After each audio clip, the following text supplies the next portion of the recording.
Wait until you see this. This is Horncastle Farm. And just through that door, you've got indoor seating and an open kitchen. And everything on the menu's grown and butchered here. But don't get me wrong, the weather here has been great, but not good enough to grow oranges. Their menu includes breakfast, farmhouse sarnies and burgers. There's plenty of meat dishes and they also do carvery. So let's tuck in. And of course, I treat myself to a steak dish. And it comes with homemade chip pan chips, onion rings and sauce. Steak's that thick, it's taking some cutting. Now, I'd say there's a good 10 ounce of steak on this plate. And you've got to consider the fact everything's grown or butchered here. And this meal still costs less than 30 quid. I do reckon it's a good 10 ounce, this steak. It's going to take some chewing is this, and I've lathered it as well in peppercorn sauce. Right then, now it's definitely time to tuck in. Whilst I get repetitive strain injury cutting into this, if you don't already subscribe, please do. Once I posted this on all the other platforms, this place got so busy. Right, there we go. No messing about. That's going to go straight in cake hole. Or if you're not from Yorkshire, straight in mouth. Not only is it juicy and tender, it tastes fresh, it tastes clean. And I've never described steak like that before. However, this is the first time I've actually been somewhere.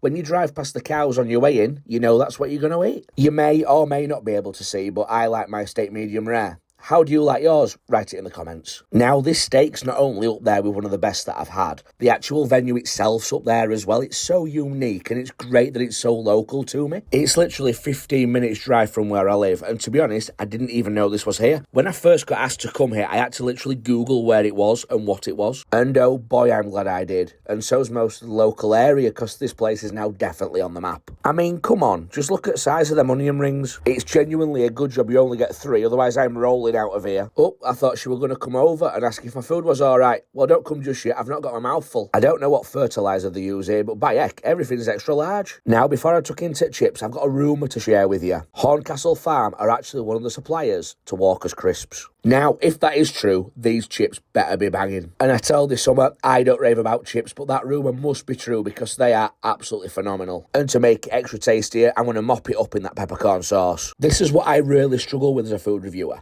Because when chips are half your meal, you want them to be good. And let's be honest, 7, maybe 8 times out of 10, they're not. But these are definitely in my top 3 chips I've ever eaten. I mean, I'm even eating the chips over the steak here. That's saying something. Now, in my opinion, having all this meal for less than 30 quid on a farm where everything is grown or butchered is an absolute outstanding deal. I mean, when I posted this on TikTok, Instagram and Facebook, these guys actually put a post out saying, "We are fully booked, please do not come." And that went on and on for at least 2 months. And I also had so many followers come up to me and tell me how good this place was. But I can't just leave it there. They also sell meat sarnies, and you get that with some chips for just over a tenner. When you look at all that on plate, that's great value for money. Now, being the true northerner I am, I'm going to absolutely lather it in gravy. And once again, the quality of that meat's outstanding. This is an absolute perfect lunchtime option on the menu. And I don't need to say what else about chips because I think we know I really like them. I think it's truly, truly outstanding that in these difficult times in hospitality, this young family are literally working around the clock to not only butcher and prepare all the food and serve it to us, their customers. If you didn't know about this place, you do now. This is Horncastle Farm, located in Havercroft, just outside of Wakefield.